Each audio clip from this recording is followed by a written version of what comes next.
Looking for a new TV series to binge this week? Look no further than Guy Ritchie's new hit, The Gentleman. It's been so popular. People have been trying to replicate the Halstead family fashion with a surge in people searching for tweed suits, vintage watches. They're loving it, aren't they? One of the stars of the series, Daniel Ings, is here to tell us all about it. He's getting on very well with Buddy. But first, let's take a look. Allow me to introduce myself. I used to be in business with your father. I have certain interests that I need to discuss with you. Now, what happens down there? I'm going to remove their interest from this estate. I didn't create this problem. I'm trying to help you deal with it. No one walks away. And it's down to you to keep him under manners. These are serious people. Although they appear to be house-trained, don't be deceived by the facade. So in order to stop ourselves being associated with criminals, we are going to become criminals. We're not criminals, Freddie. Not criminals. I love it. Daniel joins us now. Lovely to see you. Lovely to see you. I've just told you, but I've never laughed so much alone on my own watching a series than watching The Gentleman. If you've not seen it, seriously, it's one of the best. How much fun did you have filming it? And I heard you actually met Guy Ritchie for the first time in a chicken suit. That's right, yeah. Well, they brought me down to set on my first day. I was looking at the schedule going, like, this is a bit weird, like this scene in the middle of the day. And in retrospect, I think it was a last opportunity for him to sort of cast an eye over me, give me the once-over. So they put me in the chicken suit, take me around to his... He's got this amazing sort of vintage Airstream trailer. Someone knocks on the door. The door opens, like a plume of incense smoke comes out, and he's in there playing, you know, that steel guitar on the cover of the Dire Straits, like strumming one of those. And for some unknown reason, it was already. I'm like, all right, cool as well. Yeah. And then I don't know what possessed me. I guess I knew I would be here one day telling this story, but something inside me said I should say something funny, and I just said, "Did someone order a massive cock roll?" Very good. And he just sort of, like, I could see his eyes darken, and he just went, "Yeah, you're in great shape, kid. You're in great shape. Great shape, You're in great shape. Not bad. Yeah." So was that your first scene? No, that was my first time meeting him, because we hadn't sort of But met what was you in the chicken outfit? Well, that's what I mean. They just brought me down to say, I don't know, I think it was just sort of parade me in the chicken suit and give them one last chance to find me. Like, the chicken suit is obviously iconic, and if you haven't seen it yet, the chicken scene is iconic, but the rest of your style's pretty on point. Like, you've got some great outfits. Yeah. Banging outfits, yeah. It's such a great part, Freddie, because you are the kind of the man-child of this kind of minor aristocratic family, right? So... But you should be inheriting everything, and you get passed over because you come with your issues. and then basically it seems to be like a lot of the plot lines are centred around your actions, I suppose, and then tidying up around you. Yeah, I suppose particularly in the early parts of the series, I guess it's this idea of a guy who's just born into ultimate privilege, and you know. There's no better way of displaying that than, like, he'll walk around in his jimmy jammies with his flat cap on backwards, just assuming that he's going to inherit this dukedom. Yeah. It's been ordained since, you know, this has never happened before. It's the law. It's the law.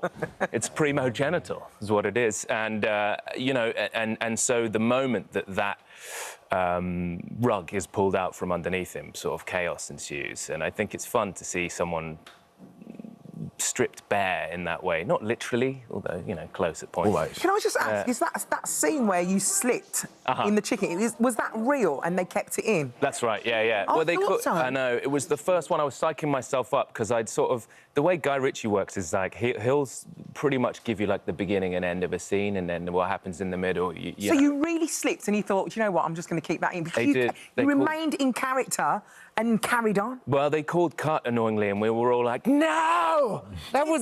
Yeah, but they managed to keep it in. I'm glad that they did. It was so good. Hang on, so the start and the end of the scene is structured. So what about the... So is are there lines in the middle of this? Sometimes, and then sometimes, you know, you come into work. Give you a couple of notes, and you'll go be a bit annoyed, or exactly, yeah. You're going to need to say something to make him terrified, and then I kind of like say something, and he goes, "No, that's rubbish." Something else, and you just rattle through a couple of options, and then that wouldn't suit everyone, I suppose, right? It wouldn't, but you kind of get used to it. People were saying to us like, "Don't learn your lines." Everyone who'd worked with him before, don't learn your lines. Really? It'll just screw you up. But I was like, I can't do that. And then, you know, a weekend I was like, OK, I'm not learning anything. And then every now and again, he wouldn't change a word. Yeah. And you're all in the corner like, I don't know the line. Oh, good God. the line! Oh, no. But you come from a contemporary theatre background anyway, so improvisation, spontaneous. You're used to that, right? Well, that makes me sound much more impressive, highfalutin than is fair. I did do a contemporary theatre degree at Lancaster University, which was like, I thought contemporary theatre was going to be, you know, a Royal Court, Donmar warehouse kind of vibes, and I turn up there and I'm like, oh no, this is like Dutch dance troops rolling around naked, like throwing feathers and blood at each other, or someone coming up to a microphone going, sort of mid-century. Yeah, totally. I was thinking like 80s, you know, in-your-face theatre. No. But you know, if you can't beat them, join them. Yeah. What is it like to be part of a series that's obviously got so much heat behind it? And I mean, everyone obviously, you know, knows Guy Ritchie and his work. But there's something about this that it feels very much like, you know, it's the show of the moment. And when you know, you're 38. I'm 38. You've been at it a while. You're a big star now. You've hit it. I'm not a spring chicken anymore. I see what you're saying.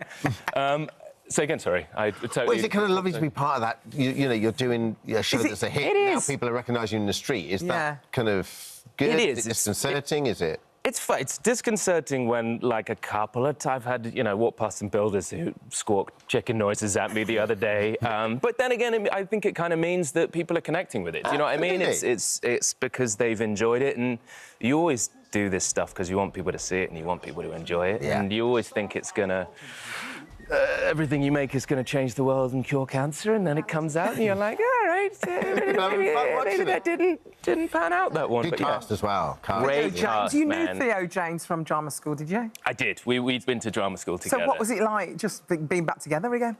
Well, it was cool. I knew, you know, I knew that he was a good guy, and he knew that I was an idiot, and that was some degree of self-comfort. It worked. Yeah, it was funny getting... The last time I'd seen him, I've told this story already, but it bears repeating. He was... I'd gone to a party at his house at drama school, and he... I was very pretentiously playing chess with someone I remember in the living room. And he came... cap on backwards. Yeah, exactly. In a kind of like, in my head, like probably in a smoking jacket, just like, I don't know, quoting beat poetry or something. And he sort of came in and was like, oh, bit of chess, huh? OK, well, people will be arriving soon, guys. So, you know. Then like an hour later, he comes in more drunk, like, still playing chess, guys. There's a party happening in here. Another hour passes and he comes back in, like, roaring drunk. Just claps the chessboard together, tosses it across the room, and it's like, stop playing chess! And then the next thing I see him is like, everybody else is just, their faces up against the glass of the, there's a sort of backyard, and Theo out in the garden just letting off fireworks from his hands. So he was... Not a chess guy. He was not a chess guy. Thank you. Thank you so much for joining. The Gentleman is available now on Netflix. Catch it. Thank you so much. Thanks, for Thanks, guys.